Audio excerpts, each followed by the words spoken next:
Hi hello everyone, welcome to our channel spicy and pastry. ഇന്നൊരു പാൽപ്പായസത്തിൻ്റെ recipe ആയിട്ടാണ് വന്നേക്കുന്നത്. നമുക്ക് പെട്ടെന്നൊരു പായസം കുടിക്കാനൊക്കെ തോന്നുമ്പോഴത്തേക്ക് പെട്ടെന്ന് തന്നെ നമുക്ക് ചെയ്തെടുക്കാൻ പറ്റിയ റെസിപ്പിയാണ്. അപ്പോൾ ഇതിനു വേണ്ടി ഞാനിവിടെ ഒരു 1/4 കപ്പ് പച്ചരി എടുത്തിട്ടുണ്ട്. ഇപ്പോൾ ഞാനിവിടെ ജീര റൈസാണ് എടുത്തേക്കുന്നത്. അതൊന്ന് കഴുകി ഇതുപോലെ ഒന്ന് ഉണക്കിയെടുക്കുന്നുണ്ട്. അതിനുശേഷം ഇതുപോലെ മിക്സി ജാറിലേക്ക് ഇട്ട് കൊടുക്കുന്നുണ്ട്. എന്നിട്ട് ഫൈൻ പൊടിയൊന്നും ആക്കണ്ട, ജസ്റ്റ് കോഴ്സായിട്ടൊന്ന് പൊടിച്ച് എടുത്താൽ മതി ഇതുപോലെ.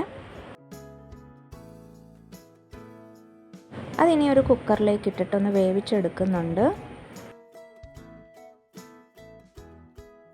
ഇനി നമുക്ക് ഷുഗർ ഒന്ന് കാരമലൈസ് ചെയ്തെടുക്കാം. അപ്പോൾ നല്ലൊരു ടേസ്റ്റ് കിട്ടും. അപ്പോൾ 1/2 കപ്പ് പഞ്ചസാര ഇതുപോലെ പാനിലിട്ടിട്ട് ഒന്ന് കാരമലൈസ് ചെയ്തെടുക്കുന്നുണ്ട്. അപ്പോൾ ഫ്ലെയിം ഒന്ന് ലോയിലിട്ടിട്ട് വേണം അതൊന്ന് കാരമലൈസ് ചെയ്യാൻ, കരിഞ്ഞു പോകാൻ പാടില്ല. അപ്പോൾ ഇതുപോലെ ഒന്ന് ഗോൾഡൻ ബ്രൗൺ കളർ ആയതിന് ശേഷം ഇതിലേക്ക് 1 ലിറ്റർ പാലാണ് ഒഴിച്ചു കൊടുക്കുന്നത്. പാലൊഴിച്ച് കൊടുത്തതിന് ശേഷം അടിയിൽ ഇതുപോലെ കട്ട പിടിച്ചിരിക്കും ഷുഗർ കാരമലൈസ് ചെയ്തത്. അപ്പോൾ നമ്മൾ പാൽ ചൂടാവുന്നതനുസരിച്ച് ഇളക്കി കൊടുക്കുമ്പോൾ അതൊക്കെ മെൽറ്റായി കിട്ടും.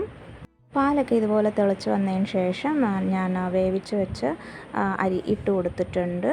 അപ്പോൾ ഇത് നന്നായിട്ടൊന്ന് തിക്കായി വരട്ടെ. എന്നിട്ട് അതിന് ശേഷം നമുക്ക് മിൽക്ക് മെയ്ഡ് ചേർത്ത് കൊടുക്കുക. അപ്പോൾ ഇവിടെ 4 ടേബിൾ സ്പൂണൊക്കെ ഞങ്ങൾ ചേർത്തു. അപ്പോൾ നിങ്ങളുടെ മധുരത്തിൻ്റെ അളവനുസരിച്ച് ചേർത്ത് കൊടുക്കാവുന്നതാണ്.